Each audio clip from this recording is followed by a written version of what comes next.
Turkey deputy foreign minister কলম করেছে এবং দুই দেশের মধ্যে আমাদের যে বন্ধুত্ব অনেক দীর্ঘস্থায়ী, একেবারে জিয়া রহমান সাহেবের সময় থেকে যে বন্ধুত্ব টার্কির সাথে বাইল্যাটারালি এবং গ্লোবালি টার্কি সহ ওআইসিতে যে বিএনপির ভূমিকা, আমাদের ভূমিকা ছিল, বিএনপির ভূমিকা ছিল বাংলাদেশের সাথে, এগুলো আলোচনায় আসছে।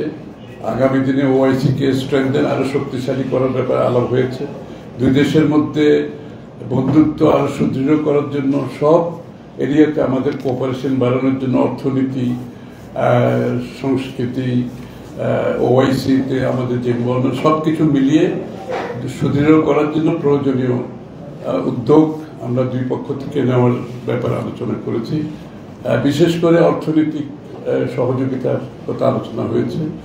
টার্কিশ বিনিয়োগ বাংলাদেশে বিভিন্ন ক্ষেত্রে সেটাও আলোচনায় আসছে এবং টার্কির সাথে বাংলাদেশের যে সাংস্কৃতিক, যে আমাদের অনেক দিনের সম্পর্ক, আপনারা জানেন কামাল আতাতুর্ক রোড নামটাই দিয়েছিল জিয়া রহমান সাহেব নিজেই, এবং ওআইসিতে জিয়া রহমান সাহেব সহ টার্কির গুরুত্বপূর্ণ ভূমিকা পালন করেছিল, সেটাকে আরো শক্তিশালী করার ব্যাপারে আলোচনা এসছে।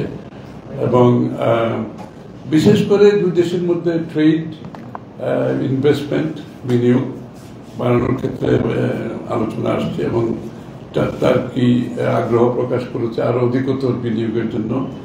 এবং এই জন্য দুই দেশে যে চেম্বার আছে, টার্কি বাংলাদেশ চেম্বারকে আরো শক্তিশালী করার ব্যাপারে আলোচনা এসছে। এই তো নির্বাচন নিয়ে আলোচনা হয়েছে এবং সবাই নির্বাচনের অপেক্ষায় আছে। টার্কিও, তারাও সবাই নির্বাচনের পরবর্তী যে বাংলাদেশ দেখতে চাই, আমরা যেহেতু বাংলাদেশ করতে চাই, টার্কির সাথে নির্বাচনের পরবর্তী সময়ে যে বাংলাদেশের সম্পর্ক কি কি হতে পারে, যেগুলো আমি বললাম, এইসব সম্পর্ক কিভাবে আরো বাড়ানো যায় সেটা আলোচনা এসছে।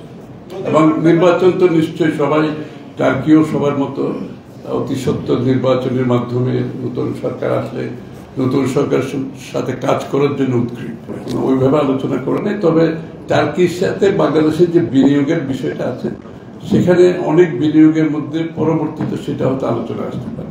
তুরস্কের সম্পর্ক বাংলাদেশের সাথে বললাম তো, আমি তো বললাম কবে থেকে শুরু হয়েছে, জিয়া রহমান সাহেবের সময় থেকে ওআইসি থেকে শুরু করে যে গভীর সম্পর্ক আছে, বাংলাদেশ তুরস্ক সম্পর্ক এখনো তাই আছে, ভবিষ্যতেও সেটাই থাকবে। এখন যদি ব্যক্তিগতভাবে কারো সম্পর্ক থাকার, সেটা তো তাদের নিজস্ব ব্যাপার। আমি দুই দেশের সম্পর্কের কথা বলছি। দুই দেশের সম্পর্কের কথা যেটা আলোচনা হয়েছে সেটা সবসময় ছিল, এখনো আছে, আগামী দিনেও থাকবে। অন্যদের ব্যক্তিগত সম্পর্কের ব্যাপারে তো এখানে আলোচনা হয়নি, সেটা তো থাকতেই পারে। সেটা দুই দেশের সম্পর্ক না, সেটা ব্যক্তিগতভাবে অনেকের সম্পর্ক থাকতে পারে।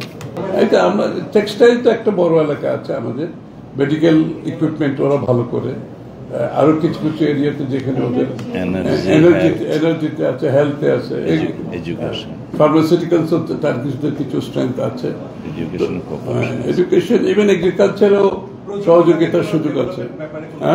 আর টেকনোলজির কথা আমরা বলেছি, টেকনোলজির কথা আলাপ হয়েছে, যেখানে স্কিল ডেভেলপমেন্ট, টেকনোলজির ব্যাপারে আলোচনা হয়েছে এবং টার্কিশ যে তাদের পক্ষ থেকে সহযোগিতা, আমরা একসাথে কাজ করবো।